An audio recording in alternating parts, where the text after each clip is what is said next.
अब आगे आपको मैं एक बात बताऊं, बड़ी कमाल की बात, जरा दिल थाम के। ये उमामा बिनते ज़ैनब है, ये अल्लाह का पैगंबर की नवासी है। सैयदा फातिमा तो ज़हरा रज़ियल्लाहु ताला अन्हा जब ये दुनिया से रुखसत होने लगी, इन्होंने वसीयत की सैयदना अली को कि मेरे बाद आप उमामा से निकाह करवा लेना, भांजी से।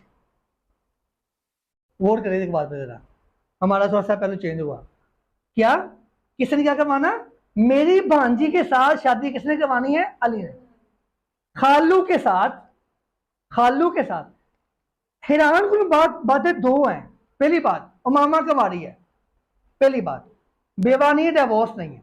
दूसरी बात, खुद फातिमा कहती है कि मेरी भांजी के साथ मेरे बाद आप शादी कर लेना। कौन कह रहा? फातिमा कहती है। सैयदना अली ने की। फिर सैयदना अली की शादी के बाद इनसे शादी की मुगीरा बिन शोबा ने। ठीक है, ये इस्लाम का हुस्न है। ये इस्लाम का क्या है? हुस्न है ये इस्लाम का, कि कोई एज डिस्टेंस नहीं, कोई बरादरी की कैद नहीं, कुछ ऐसा नहीं।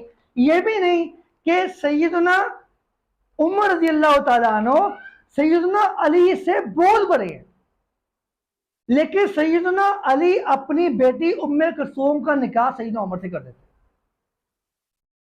अब आगे, सैयदना उमर की बेटी हफ्सा,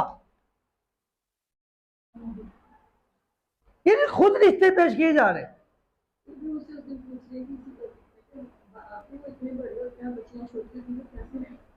देखिए ना, फिर इसके बाद आप अगली बात गौर करें।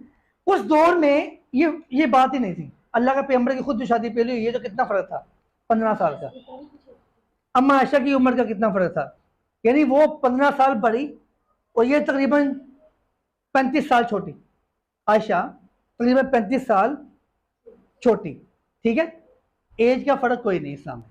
ठीक हो गया, ये इस्लाम का हुस्न है।